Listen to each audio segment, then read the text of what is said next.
हम यहाँ से आदरणीय पंडित श्री जिनेन्द्र जी शास्त्री का यहाँ से व्याख्यान का लाभ लेंगे। मैं निवेदन करता हूँ भाई साहब आएँ और हम सभी को अपने मार्मिक उद्बोधन से लाभान्वित करें। अब आदरणीय जिनेन्द्र जी शास्त्री। यहाँ से हम रत्नगण श्रावकाचार ग्रंथ के माध्यम से, मेरी दीपम जी आवाज आ रही है आपको? जी भाई साहब आपकी आवाज आ रही है।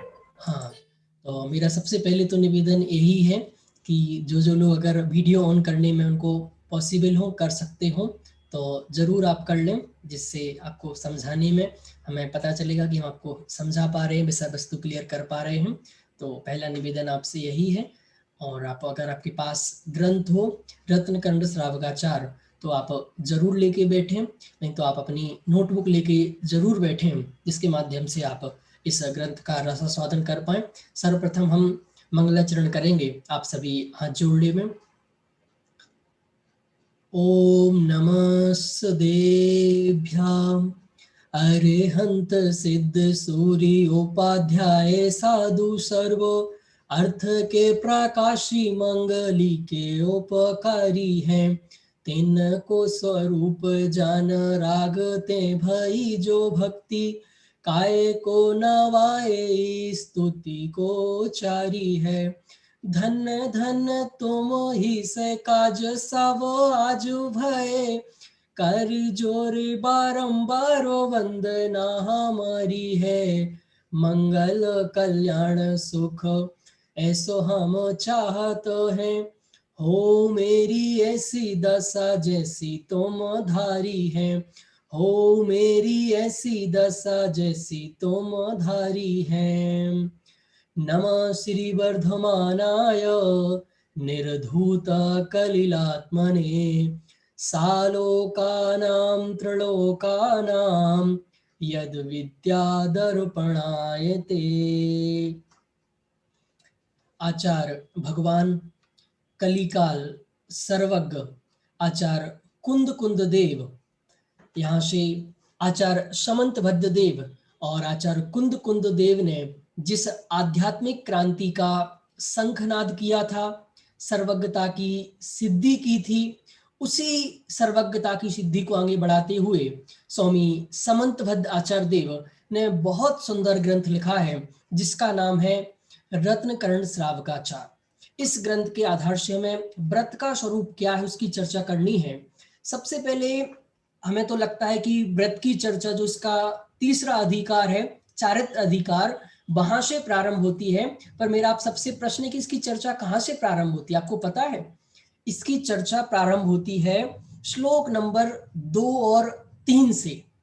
सर्वप्रथम आचार्य देव मंगलाचरण प्रारंभ करने के पश्चात वो दूसरा ही श्लोक लिखते हैं, देशयामी समीचीनम धर्मम कर्म निवर्णनम संसार दुखतः सत्वान यो धरति उत्तमे सुखे। आचार्य देव सबसे पहले कहते हैं कि सचमुच आप सब सुखी होना चाहते हैं क्या? आप सब कर्मों का नाश करना चाहते हैं क्या? क्योंकि हम इन कर्मों से दुखी हैं। एक्चुअल में तो हम अपने जो विकारी भाव हैं, हमारे जो राग द्वेष मोह, इनके कारण ही दुखी हैं और ये भाव कर्म है, तो इनका हम नाश करना चाहते हैं। तो क्या उपाय करें? तो कहा एक धर्मी ऐसी चीज है जो जीव को, जो शब्द देखिए आचार्य समंत भद्र देव के, यो धरती उत्तमे सुखे, जो जीव को दुखों से उठाकर, दुखों से निकालकर उत्तम सुख में रख दे, उसका नाम धर्म है। इतनी इतनी बात समझ में आई कि सबसे पहले ये चीज आपको क्लियर हो जाना चाहिए कि दुनिया में अगर कोई चीज है जो हमें दुख से निकालकर सुख में रख सकती है, दुख से सुखी कर सकती है, तो उस चीज का नाम है धर्म। इसके अलावा दुनिया में कोई दूसरी चीज ऐसी नहीं है।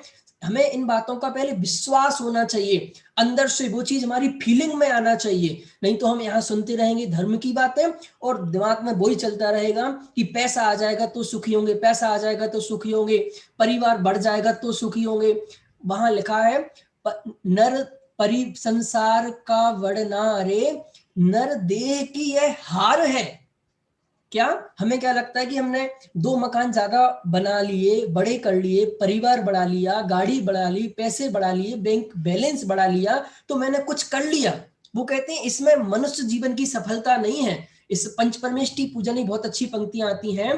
क्या है? बहु पुण्य संयोग मिला नर्तन, जिन श्रुत जिन देव चरण दर्शन, हो सम्यक दर्शन प्राप्त मुझे तो सफल बने मानव जीवन। किस हम सचमुच अभी हमें पता ही नहीं है किसका नाम सफलता है, किसका नाम सक्सेस है। पूरी दुनिया में बात चलती है पैसे आ जाएंगे तो सक्सेस हो जाएंगे, हमारा चित्र टीवी में आ जाएगा तो सक्सेस। का नाम सक्सेस नहीं है, ये तो नरदेह की हार है। तो क्या कह रहे हैं, एक धर्म ही ऐसी चीज है, एक सम्यक दर्शन ही ऐसी चीज है जो जिसको प्राप्त करना सफलता है। फिर कहा धर्म क्या है, तत्काल ही कह देते हैं, सदृष्टि ज्ञान वृत्तानि धर्मम धर्मेश्वरा विदु, यदि ये प्रत्यनीकानि भवंती भव पद्धति। क्या कहते हैं, धर्म किसका नाम, सम्यक दर्शन, सम्यक ज्ञान और सम्यक चारित्र वृत्तानि। जिस व्रत की चर्चा आज हम करने वाले हैं उसका नाम धर्म है। मतलब आज हम धर्म के 2 पायों की चर्चा, 2 उपायों की चर्चा, सम्यक दर्शन और सम्यक ज्ञान की चर्चा हम कर चुके हैं। 3 धर्म के सोपान का ये सम्यक दर्शन, सदृष्टि, सदृष्टि मतलब सम्यक ज्ञान, सदृष्टि ज्ञान, सद आदि दीपक है, सबके साथ लगेगा, दृष्टि के साथ भी लगेगा, ज्ञान के साथ भी लगेगा, वृत्तानि के साथ भी लगेगा। तो सबसे पहले क्या देखा, सदृष्टि ज्ञान, इन 2 की चर्चा कर चुके हैं। और वृत्तानि व्रत चारित्र, उनकी चर्चा आज हमें यहाँ से करनी है। तो हम 47 नंबर छंद है वो यहाँ से अणुव्रत अधिकार या चारित्र अधिकार प्रारंभ होता है। तो सबसे पहले आचार्य देव बहुत सुंदर श्लोक उसकी परिभाषा बताते हैं। सबसे पहले तो वो कहते हैं कि चारित्र अंगीकार कौन कर सकता है। हम सबको व्रत धारण करना है, चारित्र धारण करना है, तो वो सबसे पहले शर्त खड़ी करते हैं कि किस जीव के जीवन में व्रत हो सकते हैं, कौन व्रतों को धारण कर सकता है, कौन चारित्र धारण कर सकता है। नहीं नहीं हमें तो करना है, पंडित जी ने कहा था जिसके जीवन में व्रत होते हैं वो सुखी हो जाता है।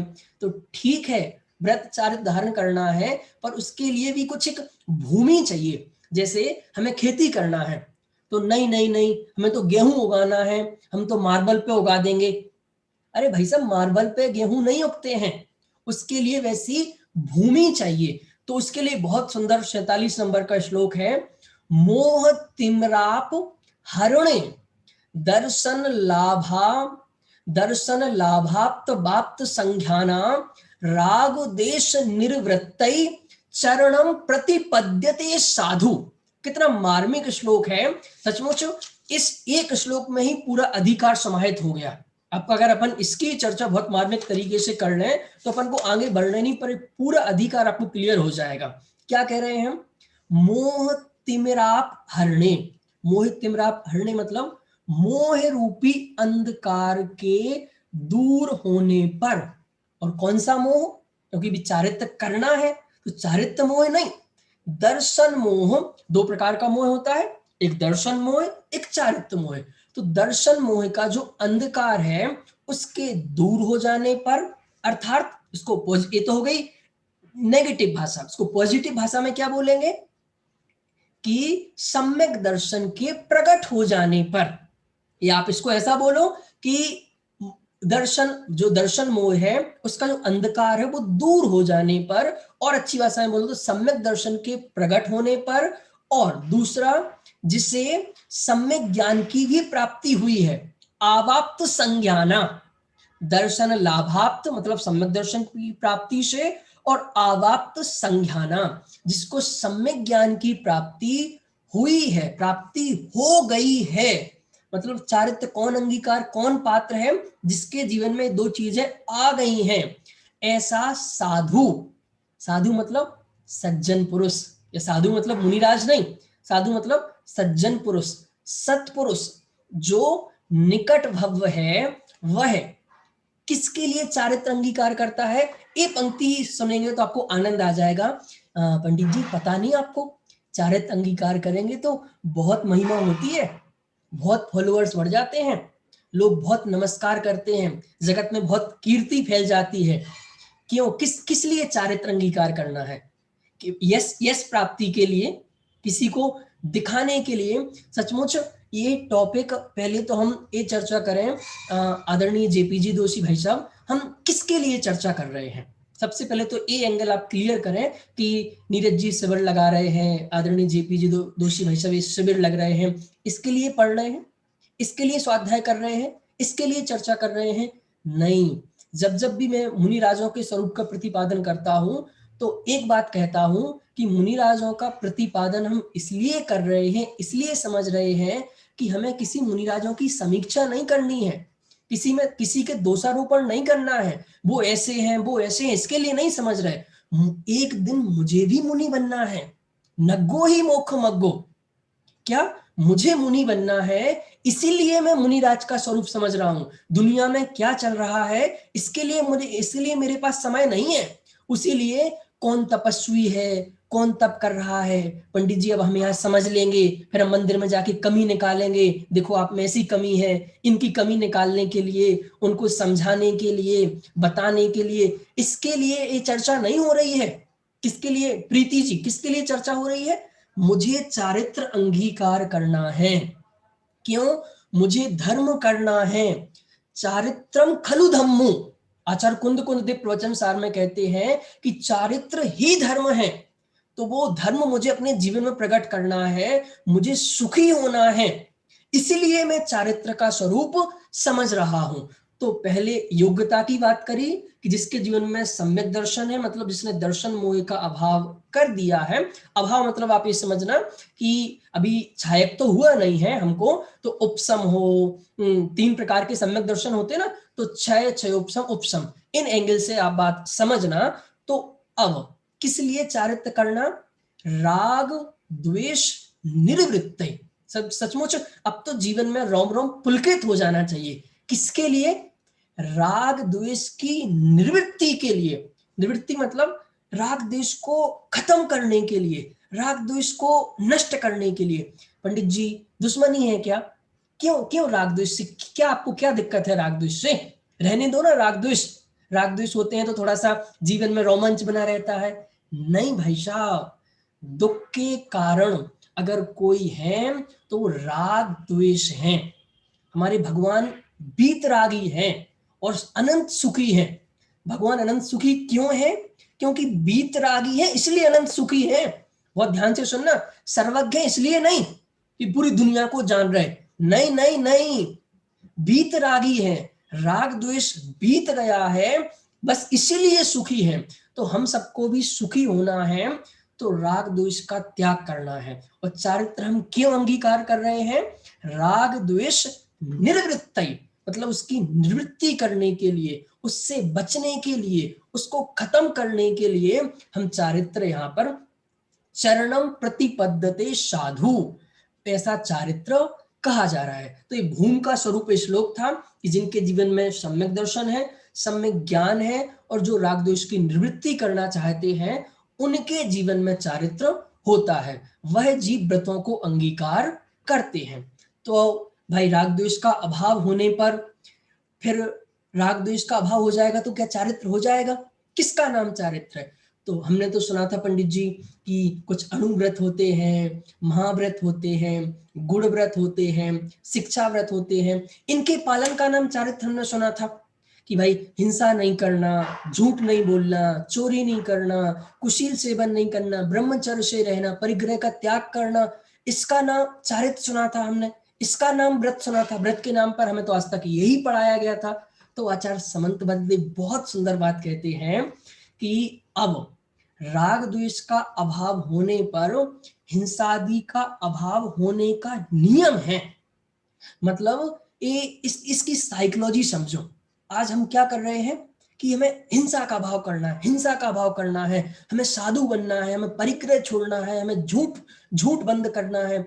अरे भाई साहब, मैं कह रहा हूं, हमें क्या आचार्य समंत बद्देव कह रहे हैं कि जब तक राग द्वेष नहीं छूटेगा तब तक हिंसा नहीं छूटेगी। अभी दिक्कत आज पूरी समाज में क्या चल रहा है, बहुत बड़े बड़े पदों पर बैठ गए हैं कि सारा परिग्रह छोड़ दिया है, निर्ग्रंथ हो गए हैं, पर अंतर में अभी राग द्वेष जिंदा है। तो इस सब कुछ छोड़ के गए थे, तो वहां जाके फिर जोड़ना चालू, फिर सब वही चीजें चालू। ये सारी की सारी चीजें क्यों? क्योंकि अभी अंदर से राग द्वेष का अभाव नहीं हुआ है।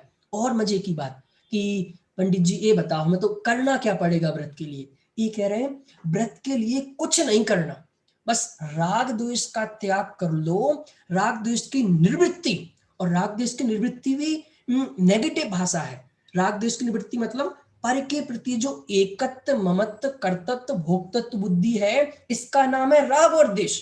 और तो क्या करें कि ये अपना नहीं है, ये अपना नहीं है, ऐसा करेंगे तो हम तो दुनिया निकल जाएगी पंडित जी।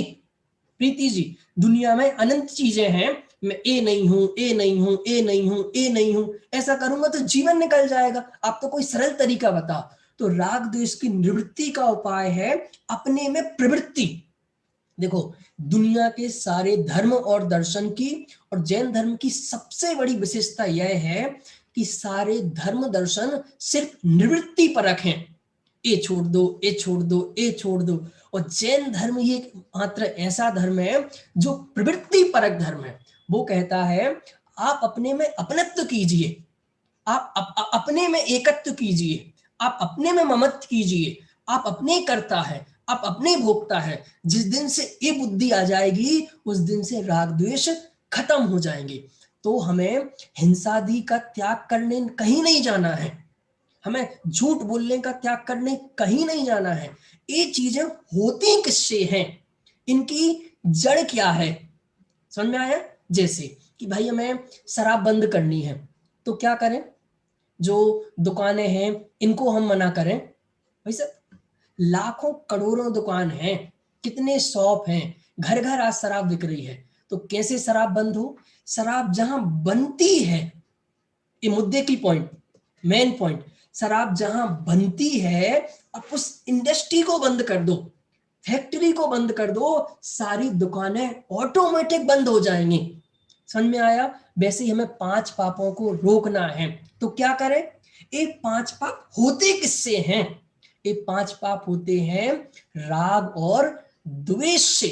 तो अगर आपको चारित्र पालन करना है, व्रतों का पालन करना है, पंडित जी आप तो वो नाम गिनाओ कौन कौन से व्रत होते हैं। अरे जो त्रियंच है ना, त्रियंच भी पंचम गुण स्थान वर्ती है, वो नाम नहीं जानता चारित्र के कि 5 अणु व्रत होते हैं, गुण व्रत होते हैं, शिक्षा व्रत होते हैं, नहीं जानता।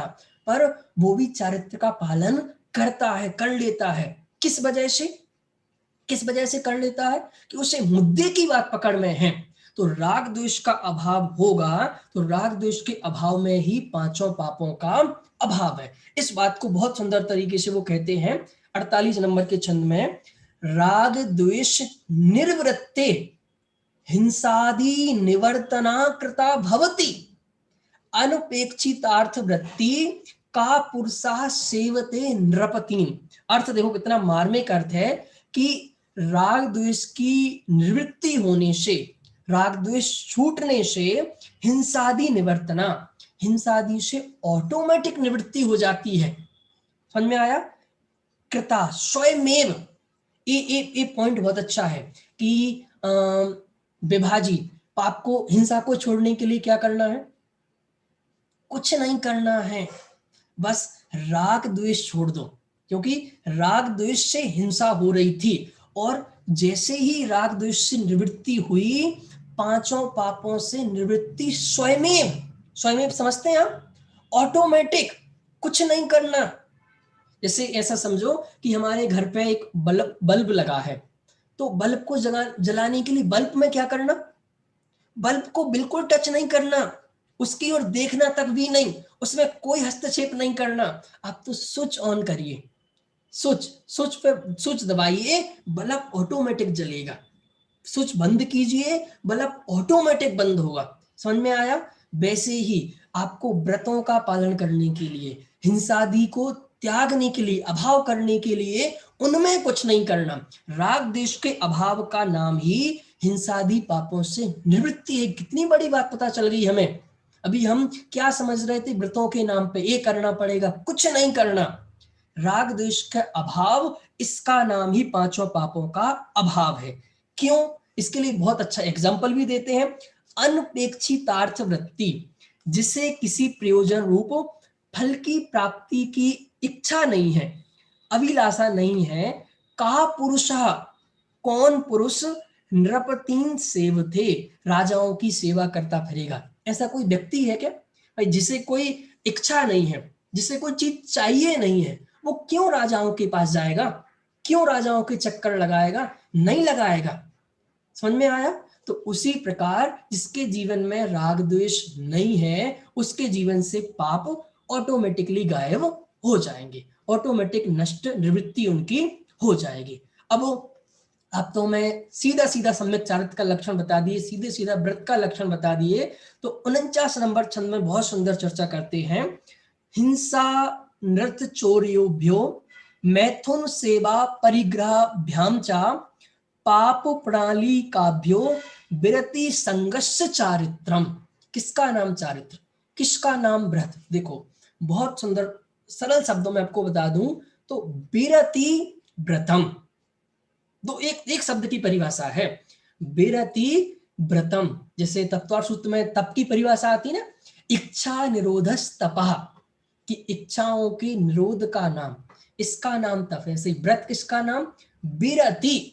विरति मतलब हट जाना, दूर हो जाना, निवृत्ति हो जाना। किसकी?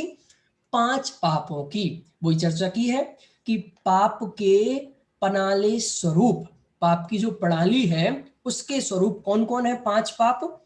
हिंसा, झूठ, चोरी, कुशील और परिग्रह से विरक्त होना, यह सम्यक ज्ञानी का चारित्र है। हमने तो चारित्र के नाम पे और परिभाषा सुन रखी है, तो वो सम्यक ज्ञानी का चारित्र नहीं है। वो दुनियादारी का चारित्र हो सकता है कि ये कर दो, ये कर लो, ऐसा कर लो, वो सच्चा चारित्र नहीं है। सच्चा चारित्र तो यह ही है कि इन 5 पापों से विरति होना। तो कैसे होगी पंडित जी? होगी, जरूर होगी। हम धीरे छोटे छोटे नियमों के माध्यम से, अभी हम इनकी और विस्तार चर्चा करेंगे तो समझेंगे। हिंसा से हम निवृत्ति होगी। क्यों होती है हिंसा? जब हमें राग द्वेष होता है तो हिंसा होती है। झूठ क्यों बोला जाता है? झूठ इसलिए बोला जाता है, जब राग द्वेष होता है तो झूठ बोला जाता है। चोरी क्यों की जाती है? राग द्वेष होता है तो चोरी की जाती है। तो जैसे ही राग द्वेष कम होगा तो इन 5 पापों से भी विरति आपकी होगी। तो विरति तो ए चारित्र है, ए पाप की, ए व्रत की परिभाषा होगी। व्रत की परिभाषा क्लियर कि 5 पापों से विरक्त होना, इसका नाम चारित्र कहा है। अब वो पंडित जी, पाप तो कितने भयंकर भयंकर हैं। आज तो हर चीज में हिंसा है। कितनी हिंसा से बचे? हम कहाँ बच सकते हैं? हम जो खाना खा रहे हैं उसमें भी हिंसा है, खाना बना रहे हैं, शुद्ध सात्विक की बात कर रहा हूं मैं। अपन जो मांस मदिरा की तो बात ही नहीं कर रहा हूं, बिल्कुल शुद्ध सात्विक जो भी अन्न खा रहे हैं, भोजन कर रहे हैं, चल रहे हैं, कुछ भी कर रहे हैं, हम प्रवचन सुन रहे हैं, अभी तत्व चर्चा कर रहे हैं, इसमें भी हिंसा हो रही। तो हम कहाँ बच सकते हैं? हमें कुछ खाना तो बनाना ही पड़ेगा, घर गृहस्थी में तो रहना पड़ेगा। तो हमारे आचार्यों ने, ये जैन धर्म अनेकांतवादी है, बिल्कुल एकांतवादी नहीं है कि नहीं आपको तो बिल्कुल पूरी हिंसा का ही त्याग करना पड़ेगा। ठीक है, वो भी एक स्टेप है, पर सारे काम स्टेप बाय स्टेप होते हैं। आपका पहले दिन ही सारी चीजें छोड़ दो तो नहीं। तो इसके लिए हमारे आचार्यों ने बहुत सुंदर क्रम बनाया। तो उनको भेद के नाम से कहा कि चारित्र 2 प्रकार का है। किस एंगल से? पालन करने के एंगल से। एक्चुअल में तो जो चारित्र तो चारित्र है, चारित्र की आप उसको डिवाइड नहीं कर सकते हैं, उसको भेदों में नहीं बांट सकते हैं। चारित्र का स्वरूप तो जो है वही ही है, फिर भी पालन करने की अपेक्षा से कि भाई जो श्रावक है, जो गृहस्थ है, उसको अलग प्रकार से पालन करेगा और जो मुनिराज है वो उसको अलग प्रकार से पालन करेंगे। तो इस एंगल से उसके 2 भेद हैं, उनकी चर्चा यहाँ पर अब अपन करते हैं। 50 नंबर का छंद है। सकलम विकलम चरणम तत् सकलम सर्वसंग विरतानाम अनगाराणाम विकलम सागाराणाम सकलम। बहुत सुंदर चर्चा है कि चारित्र के 2 भेद हैं। कितने भेद हैं चारित्र के? 2 भेद। किस एंगल से?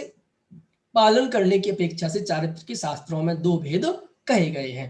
कौन कौन से दो भेद हैं? देखो, सकल और विकल। नाम याद हो जाएंगे आपको, शायद हो गए होंगे। चारित्र शास्त्रों में कितने प्रकार कहा गया? दो प्रकार का, एक सकल चारित्र और एक विकल चारित्र। वैसे चारित्र के और भी 4 भेद होते हैं, 13 भेद होते हैं, अलग अलग पालन की एंगल से, पर यह मुख्य रूप से 2 भेद ही होते हैं। इन सब के अंदर वो शामिल हो जाएंगे। तो सकल शब्द ही कह रहा है अपना अर्थ। सकल मतलब पूरा, सभी, पूर्ण रूप से। और विकल, विकल मतलब पूर्ण रूप से नहीं। इसके लिए वही परिभाषा दे दी, सर्व संग विरतानाम। संग मतलब क्या होता है? संग मतलब होता है परिग्रह। तो समस्त परिग्रहों से विरक्त, समस्त परिग्रहों से रहित हो जाना, सभी प्रकार की हिंसा से रहित हो जाना, झूठ से रहित हो जाना। झूठ तो छोड़ो, यानी भाषा समिति, सत्य महाव्रत, ऐसा जो अगर बोलेंगे भी तो सिर्फ हित मित प्रिय वाणी बोलेंगे। ऐसे हमारे जो मुनिराज हैं, उनके जीवन में सकल चारित्र होता है। तो समस्त परिग्रहों से जो विरक्ति है, समस्त परिग्रहों से रहित है। देखो, प्रतिपादन तो किया जा रहा है समस्त परिग्रह से, पर एक्चुअल में फिर वही मुद्दे की बात क्या है कि उनका उतना राग द्वेष कम हो गया है, उतनी वीतरागता की वृद्धि हुई है। शास्त्रों में कहा संयम अंश जगो जहां, प्रतिमा की चर्चा करेंगे अभी, आगे आएगी कल या परसों, तो वहां एक बहुत अच्छा शब्द आता है, संयम अंश जगो जहां भोग अरुचि परिणाम, उदय प्रतिज्ञा को भयो प्रतिमाता को नाम। संयम अंश जगो मतलब संयम का अंश, वीतरागता की वृद्धि है। तो जितनी जितनी वीतरागता की वृद्धि, जितनी जितनी वीतरागता मतलब राग द्वेष से रहितपना, उतना उतना बाहर का त्याग। तो हमारे मुनिराजों की वीतरागता में बहुत अधिक वृद्धि है, उनके संयम में बहुत वृद्धि हो गई है।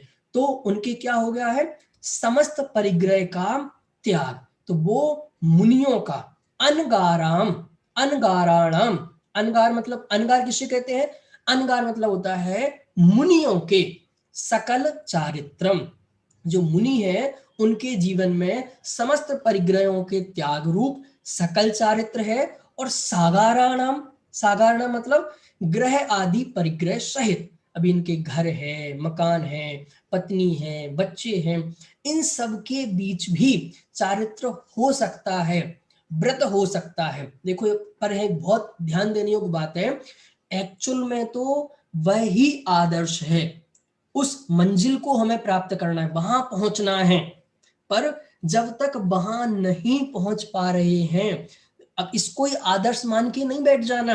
अपन जो दूसरे चारित्र की बात कर रहे हैं, मंजिल तो वो है, मंजिल भी वो और ऊपर की मंजिल है, पर उस माध्यम से काम होगा। तो एक्चुअल में तो हमें मुनि दशा वो चारित्र ही प्रकट करना है, पर उसके लिए भी एक भूमिका चाहिए ना। जैसे फॉर एग्जांपल, हमें करना तो पीएचडी है, पर पीएचडी ऐसी नहीं होती ना। पीएचडी वाइज आपको आपका ग्रेजुएशन होना चाहिए, आपकी मास्टर डिग्री होना चाहिए, एमए होना चाहिए, वही व्यक्ति पीएचडी कर सकता है। तो पहुंचना तो हमें पीएचडी तक ही है, पर उसके पूर्व 10वीं, ग्रेजुएशन और एमए, मास्टर्स, तो ये सारी की सारी पड़ाव कब आएंगे? जब आप पहले किए विकल चारित्र का पालन करेंगे। तो जो आदि परिग्रह सहित, ग्रह आदि परिग्रह सहित सागार, अनगार मतलब क्या बताया था? अनगार मतलब मुनिराज, और सागार मतलब होता है गृहस्थ के विकलम। विकलम मतलब विकल चारित्र कहा गया है। अब जल्दी से थोड़ा सा चार्ट जैसा बना देता हूं तो आपको समझ में आ जाएगा। तो सबसे पहले चारित्र के दो भेद किए, एक सकल चारित्र, एक विकल चारित्र। सकल चारित्र का स्वरूप मतलब जहां सभी प्रकार के परिग्रह का त्याग है, सभी प्रकार के पापों का त्याग है, और इसको मुनिराज अपनाते हैं। 3 चीज इसके अंदर, सकल चारित्र, सभी चीजों का त्याग है, और मुनिराज इसको पालन करते हैं। दूसरा साइड, दूसरे चारित्र का नाम क्या है? विकल चारित्र। विकल मतलब अभी ग्रह आदि परिग्रह से सहित है, और इसको जो हम तुम श्रावक हैं, गृहस्थ हैं, तो सम्यक दृष्टि श्रावक है, वह इसका पालन करता है। तो इस प्रकार ये चारित्र के 2 भेद हुए। 2 भेद के एंगल से चारित्र 2 प्रकार का अपन ने समझ लिया कि जो ग्रह कुटुंब आदि के त्यागी हैं, अपने शरीर से निर्मत रहने वाले साधुओं को सकल चारित्र कहा है, और धन ग्रह कुटुंब आदि सहित जो गृहस्थ हैं उनको विकल चारित्र कहा है।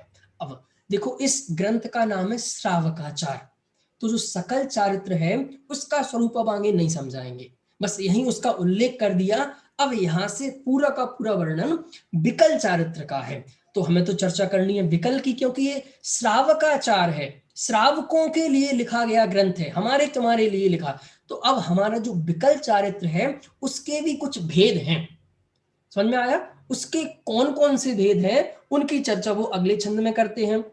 देखो 51 नंबर के छंद में अब वो विकल चारित्र का स्वरूप यहाँ पर कह देते हैं, जो हमें समझना बहुत ज्यादा जरूरी है।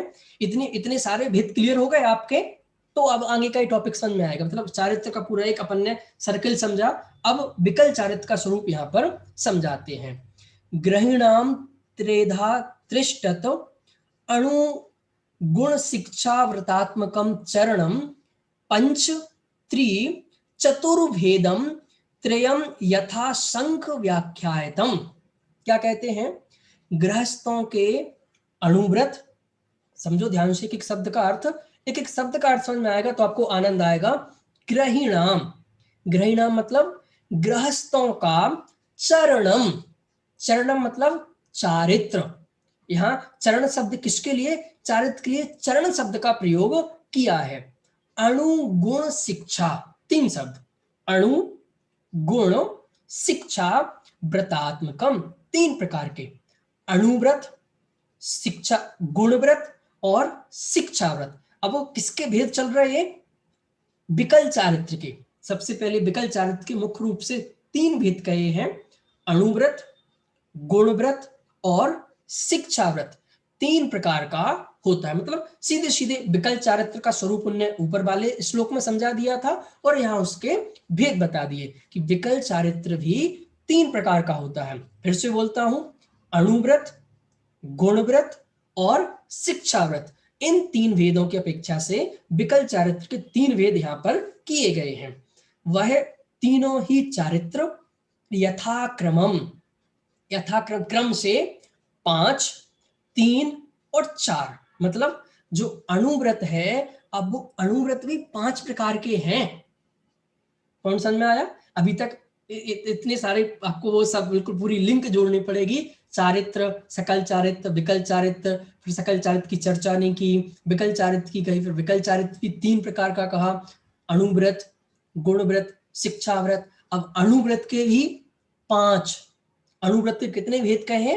5, गुणव्रत के 3 और शिक्षा व्रत के 4 भेद कहे गए हैं। याद हो गया? अणुव्रत कितने प्रकार के? अणुव्रत होते हैं रश्मि जी 3 प्रकार के, 3 की 5 व्रत होते हैं। जो विकल चारित्र है वह है 3 प्रकार का। समझ में आया कमलेश जी? हाँ, कितने? जो विकल चारित्र है वह है 3 प्रकार का। 3 कौन कौन से? अणुव्रत, गुणव्रत और शिक्षा व्रत। ये तो हुए विकल चारित्र के 3 भेद। अब इन 3 के भी वो है क्या? इन 3 के भी भेद हैं। सबसे पहले अणुव्रत के कितने भेद बताए? अणुव्रत के 5। इसके बाद गुणव्रत के कितने हैं? 3 और शिक्षा व्रत के कितने हैं? 4। चलो एक बार आपकी थोड़ी सी एग्जाम हो जाए, थोड़े से अभी तक हम एक्टिव थे, आपको एक्टिव होना है जल्दी से। चलो मंजुला जी आप बताइए, शिक्षा व्रत कितने प्रकार के होते हैं? अनम्यूट करें। हाँ ठीक है, सारे से ही बता सकते हैं, बहुत सुंदर। उन्होंने बताया शिक्षा व्रत 4 प्रकार के होते हैं। जिग्ना जी आप बताइए, अणुव्रत कितने प्रकार के होते हैं? हाँ शायद अनम्यूट व्यवस्था। हाँ अनम्यूट की तो उंगली से बता दीजिए, अपन जैसे बताते हैं। हाँ, जी अनम्यूट भी कर दीजिए। ठीक है, बहुत सुंदर। मैं कर रहा हूँ अनम्यूट, हाँ, लेकिन वो नहीं ले रहे। रश्मि जी विकल चारित्र कितने प्रकार का होता है? विकल चारित्र कितने भेद हैं? शायद नहीं आ पा रहा है। आप बताइए रश्मि जी। हाँ चला गया था। हाँ मेरा नेट चला गया था, बोलिए। हाँ, विकल चारित्र कितने प्रकार के बताए? एकल चरित्र तीन प्रकार के। कौन कौन से नाम बोलिए? अणुव्रत, गुणव्रत और शिक्षाव्रत। बहुत सुंदर। हाँ, अब जो एंड्रॉइड ब्लूटूथ के नाम से है, आंटी आपको अणुव्रत कितने प्रकार के होते हैं बताना है? 5 प्रकार के। बहुत सुंदर। उषा जी दोषी, आपको बताना है गुणव्रत कितने प्रकार के होते हैं? 3 प्रकार के। बहुत सुंदर, सबसे पूछ लिया ना मैंने। अब अपन जल्दी से इनकी भी थोड़ी थोड़ी चर्चा कर लेते हैं कि अणुव्रत क्या होते हैं, गुणव्रत क्या होते हैं और शिक्षाव्रत। अब पूरा कम से कम 30 से 40 छंदों में पूरी इन्हीं की चर्चा है, क्योंकि 15 छंद में तो अणुव्रत की चर्चा करने वाले हैं। 5 अणुव्रत हैं, एक अणुव्रत का स्वरूप बताएंगे, उसके अतिचार बताएंगे, तो 10 तो ये हो जाएंगे। फिर उनमें प्रसिद्ध व्यक्ति कौन है, उनके अतिचार कौन है, 5 पापों में प्रसिद्ध कौन है, अणुव्रतों में प्रसिद्ध कौन है, इनकी चर्चा करेंगे। तो अपन सबसे पहले अणुव्रत का जो बस एक मुख्य छंद है 52 नंबर का छंद, उसकी चर्चा करके अपन गुणव्रत की ओर बढ़ेंगे। यहाँ तक की बात में अगर किसी कोई प्रश्न हो तो आप पूछ सकते हैं, क्योंकि फिर आगे बढ़ेंगे तो फिर वो विषय बदलेगा। तो इसलिए कोई अभी प्रश्न हो तो आप जल्दी से पूछ लें, फिर अपन आगे बढ़े। अपने पास समय भी कम है, 10 मिनट ही बचे अपने पास। कोई प्रश्न किसी को? अभी तक की बात सारी क्लियर हो गई क्या? तो 2 लोग ही प्रश्न नहीं पूछते हैं, जिन्हें सारी बात समझ में आ जाती है या जिन्हें कुछ भी समझ में नहीं आता है। तो आप लोग नहीं पूछ रहे, तो मैं तो यही मान के चलता हूँ कि आपको सारी बातें अभी तक की समझ में आ गई हैं। तो अपन अब जल्दी से आगे बढ़ते हैं कि 5 प्रकार के अणुव्रत कौन कौन से हैं। आपको नाम याद है, बिल्कुल कठिन नहीं है। आपको ऐसा लगेगा कि कुछ कठिन चीज आने वाली है, बिल्कुल कठिन नहीं है, आप सबको पता है। जल्दी से मैं आपको सीधे नाम ही बता देता हूं कि किसे कहते हैं। प्राणों का वियोग करना, प्राणातिपात अर्थात हिंसा, हिंसा कहते हैं। सीधी सीधी डेफिनेशन बताई है, मैं नाम बता देता हूं, आपको याद है। हिंसा, झूठ, चोरी, कुशील, परिग्रह, ये तो हो गए 5 पाप। अब इनसे विरति, और अणुव्रत मतलब एक देश विरति। देखो, अणुव्रत और महाव्रत में क्या अंतर है पता आपको? एक तो देखो आप बनाए, चार्ट बनाए, जेपीजी दोषी भाई साहब चार्ट बनाते हैं, इससे बहुत चीजें लर्निंग होंगी। अब आपके लिए एक होमवर्क दे रहा हूँ, आपको एक चार्ट बताना है कि भाई अणुव्रत और महाव्रत में क्या क्या डिफरेंस है। 2-3 मैं बता देता हूं, कम से कम 20 डिफरेंस निकलेंगे। पहला डिफरेंस है, जो श्रावक पालते हैं उसको बोलते हैं अणुव्रत, और जो मुनिराज जिसका पालन करते हैं उनको बोलते हैं महाव्रत।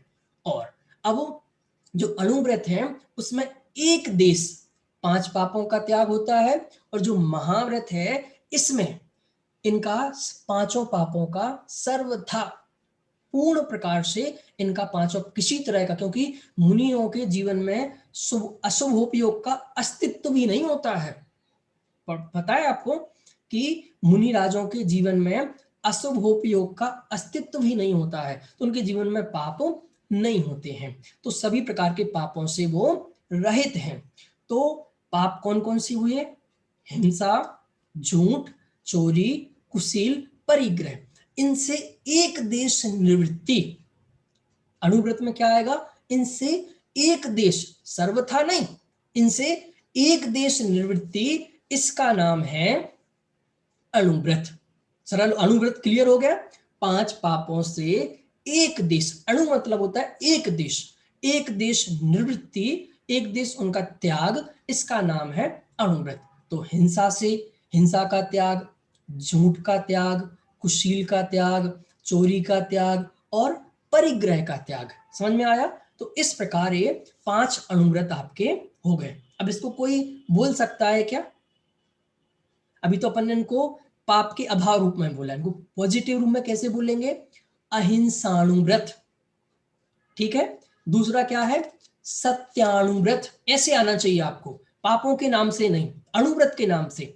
अहिंसाणुव्रत, सत्याणुव्रत, अचौर्याणुव्रत, ब्रह्मचर्याणुव्रत और परिग्रह परमाणुव्रत। परिग्रह परमाण व्रत, क्या? परिग्रह का परमाण, तो परिग्रह परमाण व्रत। तो ये अपन ने देखे अणुव्रत।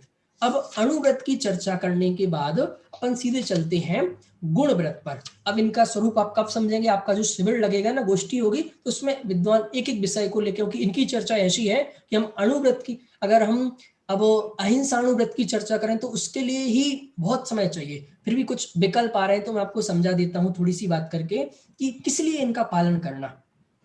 एक बहुत सुंदर बात कह के अपन आगे बढ़ेंगे। नीरज जी भाई साहब, मुझे अहिंसा का पालन इसीलिए नहीं करना है कि जीव नहीं मरे, जीव दुखी नहीं हो। बहुत मर्म की बात कह रहा हूं। मुझे अहिंसा का पालन इसीलिए करना है कि मैं नहीं मरूं, मेरा भाव मरण नहीं हो, मैं दुखी नहीं हूं। समझ में आया? क्यों? जीवों का, आज हम किसी जीव को दुखी करेंगे, आज हम किसी जीव को मारेंगे तो डेफिनेटली फिर हमें भी वैसे दुख झेलने पड़ेंगे। तो अहिंसा का पालन अभी हम क्यों नहीं कर पाते हैं? अभी हम पराधीनता के एंगल से उसका एक्सप्लेन करते हैं ना, इसीलिए नहीं कर पाते हैं। अब उसका अपने एंगल से करो कि आज मैं अगर हिंसा कर रहा हूं तो डेफिनेटली कल मेरी हिंसा होगी, तो मेरी हिंसा नहीं हो, मेरा मरण नहीं हो, मैं दुखी नहीं हूं, इसीलिए मुझे अहिंसा का पालन करना है। अब ऐसे ही सब चीजों के प्रति लगाओ कि भाई आज मैं झूठ बोलूंगा तो आज मैं बोल रहा हूं, कल उन चीजों का बंद होगा तो मेरे ऊपर आएंगे। आज मैं चोरी कर रहा हूं तो कल वो मेरे ऊपर आएगा। तो अपने जीवन के आधार से आप लगाएंगे ना एक एक अणुव्रत, तो आपके जीवन में वो चीजें सहज आ जाएंगी। अभी हमें पराधीनता लगता है कि भाई आलू नहीं खाना, हम क्या सोचते हैं खा लेंगे तो क्या हो जाएगा, कौन क्या बिगाड़ लेगा हमारा। कोई बैठा है कैसा, जैसे कोई गलती करते हैं, अभी जैसे आप मास्क नहीं लगाएंगे तो सरकार बैठी है, पर आपने आलू खा लिया, इसके लिए कोई ऐसा डंडा लेके बैठा है? हमें तो कोई नहीं दिखता, कोई नहीं है। पर देखो दुनिया में सब जगह कहीं भी जाओ, आजकल एक बात लिखी मिलती है, आप कैमरे की नजर में, आप कैमरे की नजर में है। पर जैन धर्म क्या कहता है? आप कर्मों की नजर में है। क्या? आप कर्मों की नजर में है। तो जैसे ही आपने हिंसा की, किसी जीव को मारा, किसी जीव को सताया, तो वैसे ही आपको कर्म बन गए तत्काल। जैसे ही आपने वो मारने के भाव की, तत्काल आपको कर्म बन गए और उसका रिजल्ट आपको भुगतना पड़ेगा, भोगना पड़ेगा। तो मतलब हमें अहिंसा का पालन किस लिए करना है? कि मैं दुखी नहीं हूं। अब मुझे इसके संबंध में बहुत सारी बातें याद आ रही हैं कि सचमुच हम अगर सामने वाले जीव की हिंसा कर रहे हैं, इसका मतलब हम उसे जीव ही नहीं मान रहे हैं। और समय सार में तो क्या कहा है, पूज्य गुरुदेव बार बार कहते थे, आचार्य कुंदकुंद देव ने बात कही है कि अगर आपको समय सार पढ़ना है, सम्यक दर्शन की प्राप्ति करनी है, तो सबसे पहले अपने में और सब जीवों में सिद्धों की स्थापना करनी है।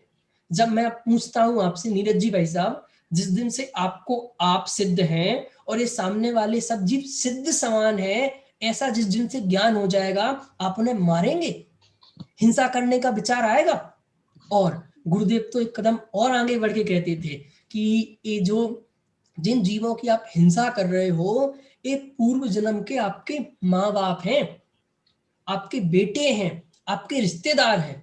मतलब ये जीव कितना स्वार्थी हो गया है। कैसा कि आज की पत्नी तो पत्नी, जो तुम आलू खा रहे हो ना, उसमें भी तुम्हारे पुराने जन्म की पत्नी है। जो तुम जिन जीवों की, जो जिस कुत्ते को तुम मान रहे हो ना, वो तुम्हारे पुराने जन्म के माता पिता हैं। क्योंकि हमने तो अनंत भाव धारण कर लिए हैं। पंच परावर्तन में बात आती है, ऐसा कोई भी जीव नहीं है जिसके साथ हमारे रिलेशन बिल्डअप नहीं हुए हैं। ऐसा कोई क्षेत्र नहीं है, ऐसा कोई द्रव्य नहीं है जिसका हमने उपभोग नहीं किया हो। समझ में आया? तो वहां क्यों नहीं? तो ये सारे के सारे व्रत हमें अपने लिए पालन करने हैं। कि और एक बात और याद आ गई है कि वैज्ञानिकों ने तो कहा कि कोई मेडिकल है, उस पर कोई दवाई है, तो उस पर एक्सपायरी डेट लिखी है, तो वो तो हम कितनी सतर्कता से पालन करते हैं कि ये चीज नहीं करना चाहिए। और हमारे आचार्यों ने भी तो एक्सपायरी डेट बताई है कि पानी की मर्यादा इतनी है, 48 घंटे की इतनी मर्यादा है, इतनी मर्यादा है, इतनी मर्यादा है, 48 मिनट की मर्यादा है। उसमें हम कुछ लौंग सौंफ डाल लेंगे तो 6 घंटे की हो जाएगी, उसको थोड़ा कुनकुना कर लेंगे तो 12 घंटे की हो जाएगी, और उसको उबाल लेंगे तो 24 घंटे की मर्यादा। पर हम आज तो कितना अनछना पानी पी रहे। मतलब साइंस ने, विज्ञान ने, जो ना भीतरागी है ना सर्वज्ञ है, उनने एक मेडिसिन की एक्सपायरी डेट बता दी, हम उसको कितनी ध्यान से फॉलो करते हैं, और हमारे आचार्यों ने भी एक्सपायरी डेट बताई है, ये चीज आपके लिए खाने योग्य है, ये एलर्जी वाली है, इससे आपको दुख तकलीफ होगी, तो वो दवाई तो नहीं खाती। और यहाँ क्यों चीजें खा लेते हैं, हमारे आचार्यों ने बताए नियम, हमारे आचार्यों ने भी मर्यादा बताई है, एक्सपायरी डेट बताई है, आटे की मर्यादा इतनी है, पानी की मर्यादा इतनी है, सब्जी की मर्यादा इतनी, इस चीज की इतनी मर्यादा है, तो यहाँ हम पालन नहीं करते हैं। तो हमें इन चीजों की जानकारी के साथ पालन करना भी आना चाहिए। और सबसे इंपॉर्टेंट बात, किसके लिए, उसको बचाने के लिए। फिर समय सार की बात से बात कहता हूं कि उनका मरना और नहीं मरना तो उनके आयु कर्म पर डिपेंड है। अगर उनकी आयु पूरी हो गई है तो उन्हें कोई बचा नहीं सकता, और आयु शेष है तो उन्हें कोई मार नहीं सकता है। तो एक्चुअल में हम मारने बचाने वाले नहीं हैं, हम तो वो राग द्वेष के भाव करने वाले हैं। समझ में आया? तो मैं और अपनी सुरक्षा के लिए हमने जैसे ही उन्हें मारा तो हमें कर्म बंध गए, मुझे दुख होगा, मुझे तकलीफ होगी, वो कर्म का उदय मुझे भुगतना पड़ेगा। तो मुझे अपने लिए इन सभी अणुव्रत का पालन करना चाहिए। अब बात आती है गुण व्रत की। समझ में आया? अब गुण व्रत की चर्चा देखो, यहाँ आपने छह ढाला में जो गुण व्रत शिक्षाविद पढ़े होंगे उनके थोड़े से पार्ट अलग थे, और यहाँ जो रत्नकर्ण श्रावकाचार में आएंगे वो थोड़े से अलग हैं। तो आप समझेंगे तो आपको ध्यान आ जाएगा। हम सीधी चर्चा करते हैं। तीर्थंकर देव ने उत्तम पुरुष मूल गुणों की वृद्धि के लिए, क्यों है गुण व्रत? गुण व्रत, जो अणुव्रत थे, जो मूल गुण थे, इनकी वृद्धि के लिए। कौन समझ में आया? किसके लिए है गुण व्रत? गुण मतलब उसमें और क्वालिटी बढ़े, आपके जो अणुव्रत थे उसमें और क्वालिटी बढ़े और गुणवत्ता की वृद्धि हो। तो मूल गुणों की वृद्धि के कारण त्रिव्रत, नाम सुनिए कौन कौन से हैं? तिग्व्रत, अनर्थ दंड व्रत और भोग उपभोग परिमाण व्रत। भोग उपभोग परिमाण व्रत, ये तीन गुण व्रत के शास्त्रों में भेद कहे गए हैं। क्लियर? सबसे पहले गुण व्रत किस लिए? जो मूल गुण थे वो तो आप पालन कर रहे थे, पर उसमें वृद्धि करना है, निरंतर निरंतर वृद्धि। देखो मुनिराज किसका नाम, जो प्रति समय अपनी वीतरागता में वृद्धि करते हैं उनका नाम मुनिराज है। वैसे ही गृहस्थ कौन, सदगृहस्थ कौन, कि नहीं नहीं हमने तो बस अहिंसा का पालन कर लिया। जैसे हम स्वाध्याय मंजुला जी पढ़ लेते हैं, पंडित जी 1 घंटा कर लेते हैं स्वाध्याय, नहीं 1 घंटे करते हो? पहले आपको जब आप बिल्कुल छोटे थे तो कहा था पाठशाला आओ, 5 मिनट पढ़ो, 10 मिनट पढ़ो, आध घंटे पढ़ो, 1 घंटे पढ़ो। अब नहीं, फिर 1.5 घंटे, 2 घंटे, मतलब पूरा का पूरा समय हमारा इसमें ही लगना चाहिए। तो जो अभी हम उनका अणुव्रतों का पालन कर रहे थे, अब उनका पालन में और वृद्धि हो। तो वृद्धि कैसे होगी? वो होगी दिग्व्रत का पालन करने से, वो होगी अनर्थ दंड व्रत। ये बहुत मर्म का है, मैं अनर्थ दंड व्रत में थोड़ा सा समझाना इसलिए चाहता हूं कि अनर्थ दंड मतलब व्यर्थ की, मतलब ही नहीं है, हम व्यर्थ की हिंसा कर रहे हैं, व्यर्थ का पाप कर रहे हैं। एक एग्जांपल दूं कि भाई हम गार्डन में घूमने गए, अब गार्डन में हमने कोई दूसरी हिंसा वो तुम्हारे मतलब की थी, एक बार हमने मानी, हम गार्डन में घूम रहे हैं, पत्ते दिखे हमने हाथ मार दिया, पेड़ की डाली दिखी तोड़ दी। किस लिए तोड़ी? मतलब कुछ मतलब नहीं। और मैं कहूं आपसे, आज हम 90% पाप बिना मतलब का कर रहे हैं। सचमुच 90% तो मैं कम कह रहा हूं, 99% हम बिना मतलब, कोई मतलब ही नहीं है, हम किसी झूठ बोल रहे हैं, मतलब कुछ मतलब ही नहीं है, चोरी कर रहे हैं कुछ मतलब ही नहीं है, हिंसा कर रहे हैं मतलब ही नहीं है, बिना मतलब के, बिना प्रयोजन के हम बहुत सारा पाप कर रहे हैं। तो इसके लिए अनर्थ दंड व्रत, मतलब कुछ बिना प्रयोजन के हम पाप किए जा रहे हैं।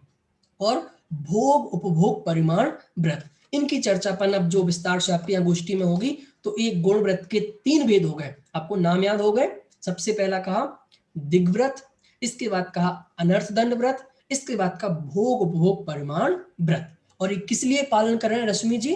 उन्हीं मूल गुणों की, उन्हीं अणुव्रत की वृद्धि के लिए, वो और बढ़े, उनमें एक क्वालिटी डेवलप हो, उनकी वृद्धि के लिए हम यहाँ पर अणुव्रत के बाद गुणव्रत।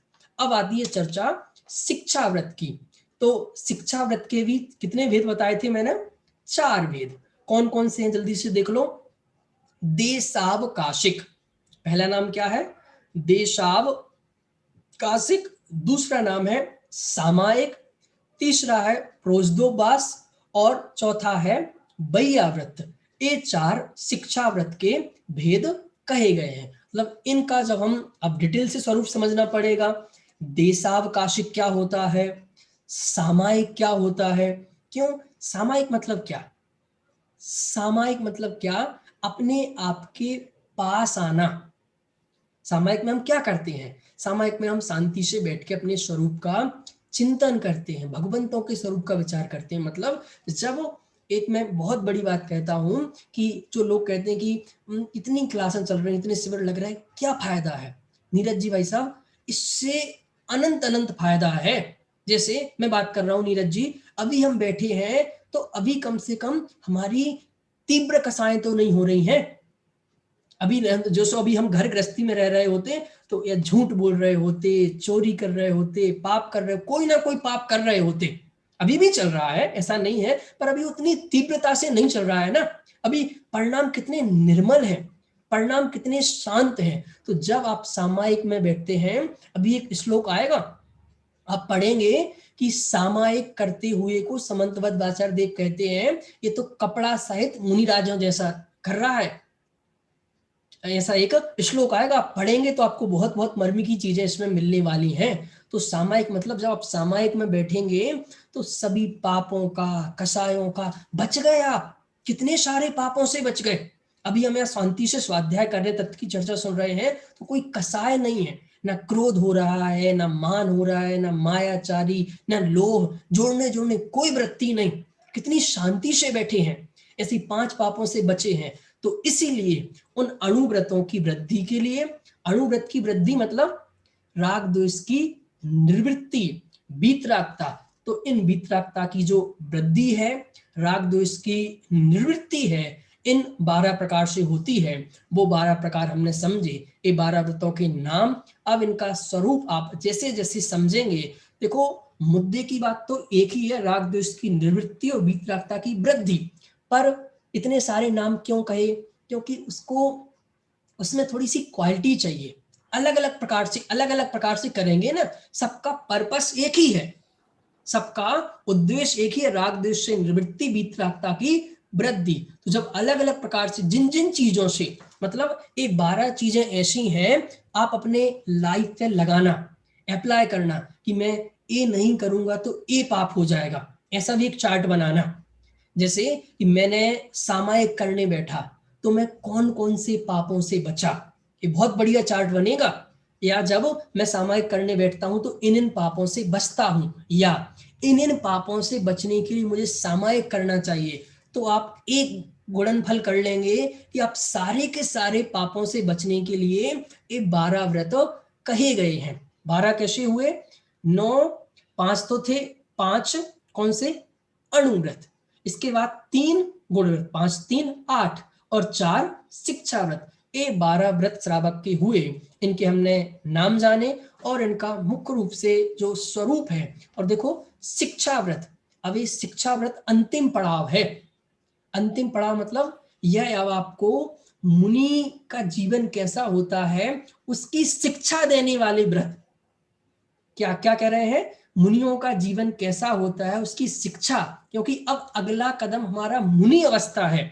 जब हम इतने लेवल पर पहुंच गए हैं तो अगला कदम अब हमारा मुनि अवस्था है। तो उनकी शिक्षा देने वाला और इनमें परिपूर्णता लाने वाला, जो अभी किसी न किसी प्रकार से कमी हो जाती थी, गलती हो जाती थी, तो ये चारों चीजें जब आपके पास शिक्षा और पालन करेंगे तो डेफिनेटली आप बहुत सारे पापों से, बहुत सारी कसायों से बच जाएंगे। और उन सब से बचने के लिए ही, कसायों से निवृत्ति के लिए ही हम यह व्रतों का पालन कर रहे हैं। तो हमारा मुख्य उद्देश्य तो है कसाय और पापों का त्याग, और कसायों का त्याग होगा तो पापों से त्याग डेफिनेटली होगा। और वो कब होगा?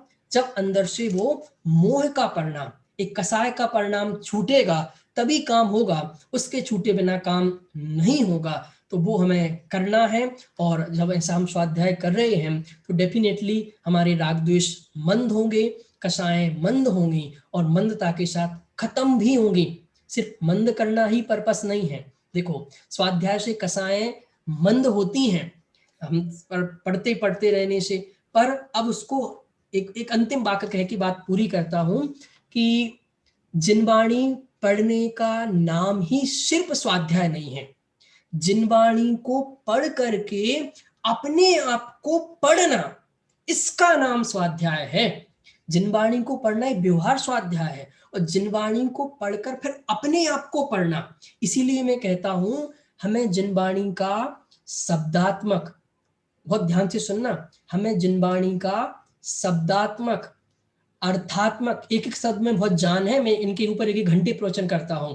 हमें जिनवाणी का शब्दात्मक, हमें जिनवाणी का अर्थात्मक, हमें जिनवाणी का भावात्मक, हमें जिनवाणी का विचारात्मक, हमें जिनवाणी का निर्णयात्मक, हमें जिनवाणी का क्रियात्मक, हमें जिनवाणी का परिणमनात्मक स्वाध्याय करना चाहिए। उसका नाम स्वाध्याय है। इतने एंगल से स्वाध्याय होना चाहिए। शब्दार्थ, अर्थार्थ, भावार्थ।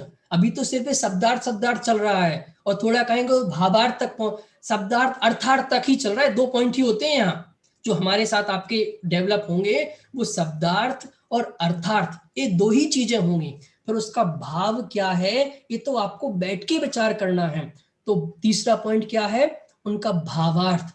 भावार्थ के बाद विचारात्मक, विचार होना चाहिए। बस पंडित जी ने सुना दिया इससे काम नहीं होगा, फिर विचार होना चाहिए, उस पर विचार चिंतन चलना चाहिए। उसके बाद विचार विचार विचार, विचार से काम नहीं होगा। विचार के बाद फिर कुछ डिसीजन होने चाहिए, कुछ निर्णय होने चाहिए। तो निर्णयात्मक, निर्णय हो गए तो फिर क्रियात्मक, वो आपकी क्रिया में, आपके परिणमनात्मक, वो उसका फिजिकली, उसका जो प्रैक्टिकल बोलते हैं वो होना चाहिए। तो इतने पॉइंट अगर हो गए हैं तो स्वाध्याय, मैंने आज इतनी बातें कही हैं, तो इतने सारे पॉइंटों पर वो 6वें पॉइंट तक आ जाए तो पूरा का पूरा स्वाध्याय हमारा कहलाएगा। और जब 6वें पॉइंट पर पहुंच जाएंगे तो उसका नाम ही व्रत है, उसका नाम ही चारित्र है। इस प्रकार व्रतों का जो सामान्य स्वरूप था वो हमने चर्चा की, और आगामी जो उनका स्वरूप है वो आपको आगामी वक्ता समझाएंगे। सभी को सादर जय जिनेंद्र।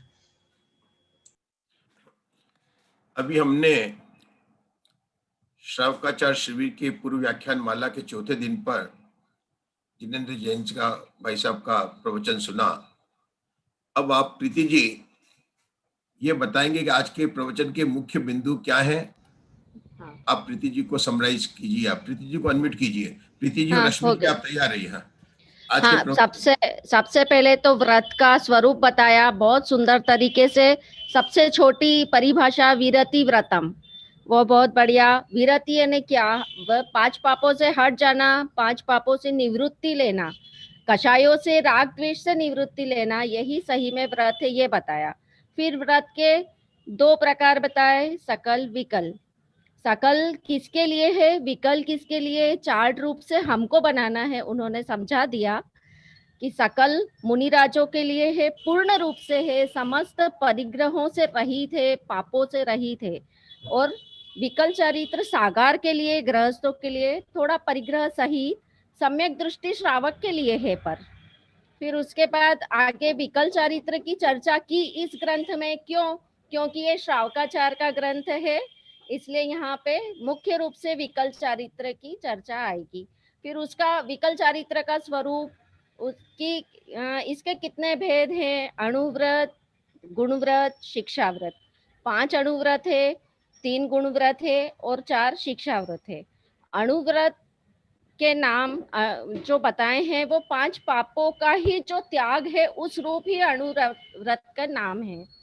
और अणुव्रत को और मजबूत करते हैं गुणव्रत। गुणव्रत और शिक्षाव्रत अणुव्रत को ही ज्यादा मजबूत करते हैं, ये भी बताया।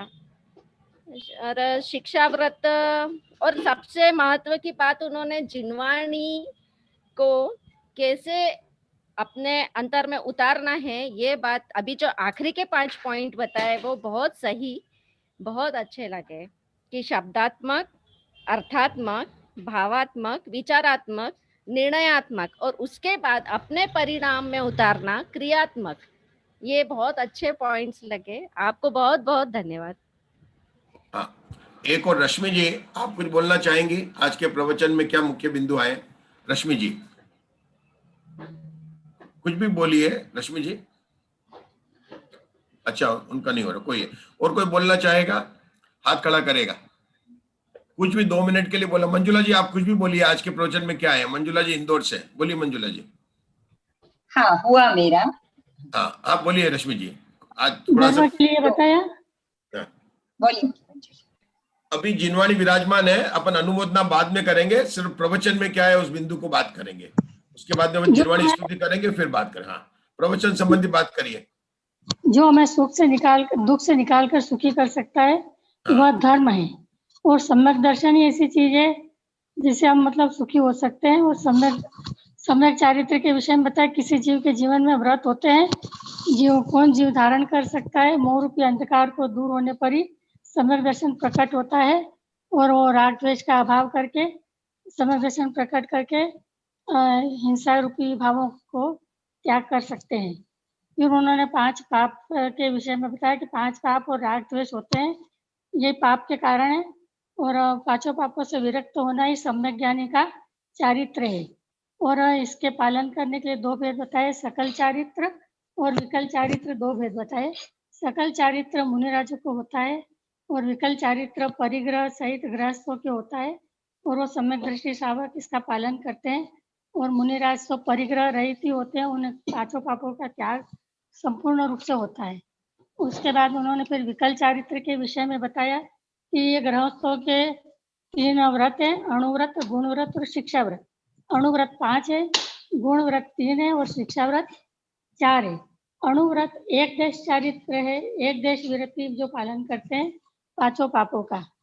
महाव्रत मुनिराज सभी प्रकार के पापों से चलिए कोई बात नहीं।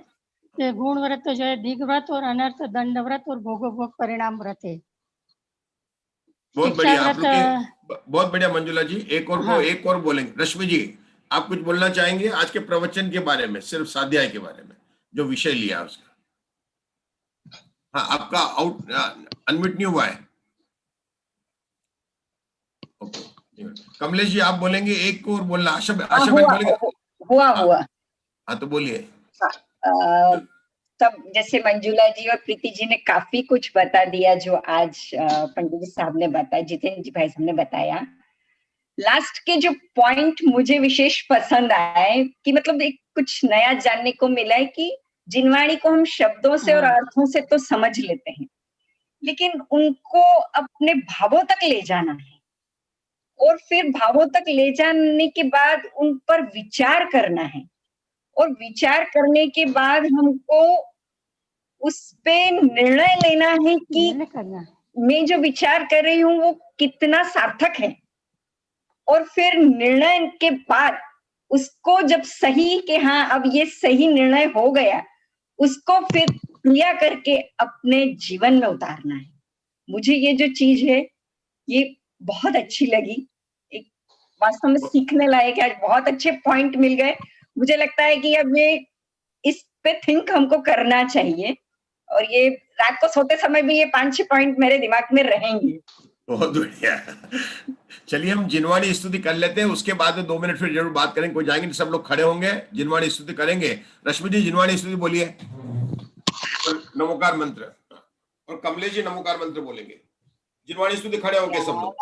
के ज्ञान से सूझे लोकालो, तो सदा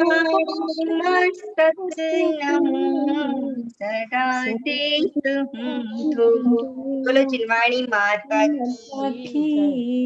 कमलेश जी 9 बार नमोकार मंत्र आप बोलेंगे, हम सुनेंगे। केवल एक व्यक्ति बोलेगा। कमलेश जी 9 बार नमोकार मंत्र अनम्यूट कीजिए। हरिहंताणं नमो सिद्धाणं नमो आयरियाणं नमो वज्रायणं नमो लोये सब्बसाहूणं नमो अरिहन्ताणं नमो सिद्धाणं नमो आयर्याणं नमो वज्रायणं नमो लोये सब्बसाहूणं नमो अरिहन्ताणं नमो सिद्धाणं नमो आयर्याणं नमो वज्रायणं नमो लोये सब्बसाहूणं नमो अरिहन्ताणं नमो सिद्धाणं नमो आयर्याणं नमो वज्रायणं नमो लोये सब्बसाहूणं नमो अरिहन्ताणं नमो सिद्धाणं नमो आयर्याणं नमो वज्रायणं नमो लोये सब्बसाहूणं नमो अरिहन्ताणं नमो सिद्धाणं नमो आयर्याणं नमो वज्रायणं नमो लोये सब्बसाहूणं नमो अरिहन्ताणं नमो सिद्धाणं नमो आयर्याणं नमो वज्रायणं नमो लोये सब्बसाहूणं नमो अरिहन्ताणं नमो सिद्धाणं नमो आयर्याणं नमो वज्रायणं नमो लोये सब्बसाहूणं नमो अरिहन्ताणं नमो सिद्धाणं नमो आयर्याणं नमो वज्रायणं नमो लोये सब्बसाहूणं। बोल पंच परमेष्ठी भगवान की जय। द्वादश अंकिन वाणी माता माता की जय। आज पंडित जी साहब ने आकर हमको बहुत ही सरल ढंगों में पूरा चारित्र का जो वर्णन था बताया। हम उनके लिए बहुत बहुत आभार मानते हैं और आशा है कि वो हमें पुनः पुनः आकर हमारे निवेदन पर हमें इस तरह से लाभ देते रहेंगे। मैं आपको ये बताना चाहता हूँ कि ये जो स्वाध्याय का ग्रुप है ये सब कोरोना काल का स्वाध्याय का ग्रुप है। 22 मार्च को जब लॉकआउट हुआ था तब सब जुड़े थे और सन्मति स्वाध्याय मंदिर बना और हम सब लोग जुड़े हैं और बड़े ही मतलब कि हम खड़े होके ही जिनवाणी स्तुति करते हैं। हमारे पिक्चर हॉल में लोग राष्ट्रीय गीत जब गाते हैं खड़े होना चाहिए, वहां भी खड़े होना चाहिए, तो हमने वो भी नियम बना रखा है। और इस प्रकार से जैसे आप मुख्य बिंदु वगैरह करते हैं यहाँ पर हर एक श्रोता जो है हमारे इसको करते हैं और इसमें ऐसे श्रोता है जिन्होंने 22 मार्च से लेकर अभी तक, कोरोना कम हुआ ना उस काल में जरूर अंतर होने लग गया है, एक भी दिन जो है स्वाध्याय को मिस नहीं किया और लगातार इन्होंने स्वाध्याय किया। सबने पूरा ग्रंथ आद्योपान चलाया है और पंच परावर्तन की जो गोष्ठी जो सबसे विषय है इन्हीं सब श्रोताओं ने बोला है, बहुत ही बढ़िया गोष्ठी वगैरह की है। तो आप हमें आए और हमने आपको अच्छा लगा होगा हमारे स्वाध्याय ग्रुप के बारे में कि किस तरह से यहाँ पर जो है समराइज होता है और आप पुनः आकर हमें इस तरह से लाभ देते रहें। आपकी बहुत ही सरल शैली में हमारे सभी श्रोताओं को बहुत लाभ हुआ है। तो आपने देख ही लिया कि किस तरह से आपकी बातों को, अगर आज राकेश जी भाई साहब होते ना तो वो कहते कि हम भी इनको जो है गोष्ठी के अंदर जो है समराइज करने के लिए बुलाएंगे। तो इस तरह से है तो आप पुनः पुनः आएंगे। इसी के साथ में अब हम सब विराम लेते हैं। हाँ, एक सूचना शाम को, हाँ बोलिए दीपम जी। सूचना, हमारा कल का जो श्री रत्नकंठ साहब का 4 पर व्याख्यान माला चल रही है, इसी व्याख्यान माला के अंतर्गत कल की जो व्याख्यान माला में हमें जिनका लाभ मिलेगा, ब्रह्मचारिणी प्रज्ञा दीदी जी, हमें इनका लाभ यहाँ से प्राप्त होगा, जिनका विषय रहेगा श्रावक जीवन के 11 सोपान और 11 प्रतिमाएं। इस प्रकार इनका विषय रहेगा। सभी कल यथा समय कार्यक्रम में पधार कर लाभ ले में। साथ ही हमारे 22 तारीख का उद्घाटन सभा का कार्यक्रम इस प्रकार रहेगा। 22 तारीख की जो हमारी उद्घाटन सभा रहेगी, शिविर उद्घाटन समारोह एवं श्री रत्नकंठ साहब संगोष्ठी, इस प्रकार हमारा यह कार्यक्रम है। 22/1/2021 दोपहर कालीन कार्यक्रम में 2 बजे से जो हमारा 4 बजे तक कार्यक्रम चलेगा, उस कार्यक्रम के अंतर्गत हमारा यहाँ से सभा होगी। जितने भी हमारे अतिथिगण होंगे उन सभी का व्याख्यान हमें यहाँ से लाभ प्राप्त होगा। विद्वत सानिध्य जिन जिनका हमें प्राप्त होगा उनका व्याख्यान यहाँ से लाभ प्राप्त होगा। विद्वत सानिध्य में हमें पंडित श्री विमल दादा झांझरी उज्जैन, पंडित श्री प्रदीप जी झांझरी सूरत और डॉक्टर श्री राकेश जी नागपुर और पंडित श्री जेपी दोषी जी भाई साहब मुंबई, इन सभी का विद्वत सानिध्य में हमें लाभ प्राप्त होगा। बाकी अन्य कार्यक्रम आप सभी को ग्रुप में प्रेक्षित कर दिया जाएगा कि दिन सायकालीन कार्यक्रम में हमारी गोष्ठी भी रहेगी। सायकाल में गोष्ठी का लाभ हम सभी को मिलेगा। किसी का माइक अगर एक्स्ट्रा खुल रहा हो तो प्लीज वो बंद कर दीजिए। आप लोग माइक खोल लेते हैं तो बंद कर दीजिए करें। चलिए, सायकालीन कार्यक्रम में हमारा 6:55 से 10 बजे तक का कार्यक्रम रहेगा, जिसमें 6:55 से 7:25 बजे तक भक्ति रहेगी और 7:25 से 8 बजे तक आदरणीय पंडित श्री प्रदीप जी झांझरी सूरत वाले भाई साहब का हमें स्वाध्याय का लाभ यहाँ से प्राप्त होगा। तत्पश्चात श्री रत्नकंड शावकाचार विषय पर संगोष्ठी यहाँ से संचालित की जाएगी। इस प्रकार का हमारा 22 तारीख का कार्यक्रम रहेगा। यह पोस्टर आप सभी को ग्रुप में प्रेषित कर दिया जाएगा। अधिक से अधिक संख्या में इस पोस्टर को शेयर कर आप और भी अन्य लोगों को इस कार्यक्रम के बारे में सूचित करें। मात्र इतनी सूचना मुझे आप सभी को देनी थी। आगे मैं निवेदन करता हूँ आदरणीय जेपी दोषी जी भाई साहब से वह कार्य का संचालन करें। भाई साहब माइक म्यूट हो गया। अपन ने ये जो पूर्व व्याख्यान माला रखी है, ये अपना अद्भुत प्रयोग है कि जिस पर हमारा शिविर लगने वाला है उसके पहले 6 दिन तक हम स्वाध्याय करेंगे। उसके बाद में 22 तारीख की शाम को गोष्ठी होगी और फिर शिविर अटेंड करेंगे जहां पर की क्लासेस होंगी। तो बहुत अच्छा आनंद आने वाला है। अपने को पूरा रत्नकरण शावकाचार का स्वाध्याय हो जाएगा इन 11 दिन के अंदर। 6 दिन का स्वाध्याय, 1 दिन की गोष्ठी और 4 दिन का शिविर। कितने हुए? 6 + 1 7 + 4 11 की श्रावक की 11 प्रतिमा है और 11 दिन में हमारा जो है रत्नकरण शावकाचार का स्वाध्याय होने वाला है। तो अपने को ये बहुत ही अच्छा अवसर मिला है कि हम इसका स्वाध्याय करके लाभ लें। और वास्तव में ये स्वाध्याय तो ऐसा है कि हम अपने जीवन में हमको उतारने की बातें हमको पता चलेगी कि हमको जीवन में हमें कैसे अपने चारित्र में आगे बढ़ना, ऐसी बातें हमको पता चलेंगी। तो हम सभी इसी का लाभ लें और शाम को अपने तत्वार्थ सूत्र की क्लास होगी उसी समय पर, रोज के समय में 3:30 साढ़े 7 बजे आप सभी उसका लाभ लें। इसी के साथ में अब यहाँ का ये सत्र समाप्त करते हैं। जय बोले महावीर भगवान।